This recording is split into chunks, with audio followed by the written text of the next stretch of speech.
அந்த ஏக இறைவனின் சாந்தியும் சமாதானம் உண்டாவதாக. கொலம்பியாவில் ஏற்பட்ட சக்தி வாய்ந்த நிலநடுக்கம் அந்த நாட்டையே அதிர வச்சிருக்கிற நிலையில் தற்போது அந்த நிலநடுக்கம் தொடர்பான அதிர்ச்சியூட்டும் காட்சிகள் சமூக வலைதளங்களில் வெளியாகி ரொம்பவும் பரபரப்பாக இருக்குது. நீங்கள் பார்க்குற இந்த காட்சிகளும் வலைதளங்களில் பகிரப்பட்ட வீடியோக்களிலிருந்து எடுக்கப்பட்டது தான்.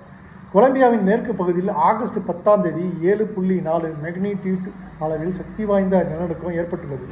இந்த நிலநடுக்கத்தின் அதிர்வு பல்வேறு நகரங்களில் உணரப்பட்ட நிலையில் மணிசாலஸ் நகரிலும் கடுமையான அதிர்வு ஏற்பட்டுள்ளது.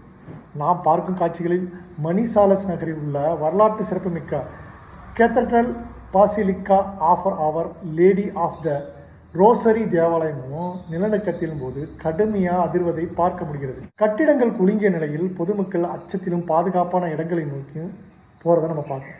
இந்த நிலநடுக்கத்தின் மையப்பகுதி கொலம்பியாவின் சைக்கோ பகுதியில் உள்ள சான் ஜெசோ டெல் பால்மர் அருகே இருந்ததாக தகவல் தெரிவிக்கின்றன.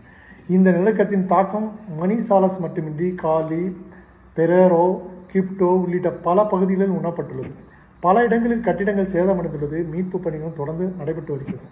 இந்த பேரிடர் உயர்ந்தவர்களின் எண்ணிக்கையை தொடர்ந்து அதிகரித்து வருகிறது.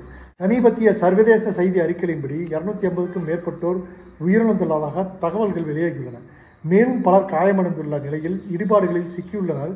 மீட்கும் பணிகளிலும் தொடர்ந்து நடைபெற்று வருகிறது. நிலநடுக்கம் ஏற்படும் இந்த சில நொடிகளில் கட்டிடங்கள் எப்படி அதிர்கின்றன என்பதையும் மக்கள் எந்த அளவுக்கு அச்சமடைகிறார்கள் என்பதையும் நீங்கள் பார்க்கும் இந்த காட்சிகள் நமக்கு உணர்த்துகின்றன. இயற்கை பேரிடர்கள் எப்போது எந்த வடிவத்தில் வரும் என்பது யாராலும் முன்கூட்டியே துல்லியமாக சொல்ல முடியாது. கொலம்பியாவில் இந்த நிலநடுக்கத்தால் பாதிக்கப்பட்ட மக்களுக்கு உலகம் முழுவதிலிருந்தும் ஆதரவு தெரிவிக்கப்பட்டு வரும் நிலையில் மீட்பு பணிகள் தொடர்ந்து நடைபெற்று வருகின்றன. நீங்கள் பார்த்த இந்த காட்சிகள் வலைதளங்களில் பகிரப்பட்ட பல்வேறு வீடியோக்களை அடிப்படையாக கொண்டவை.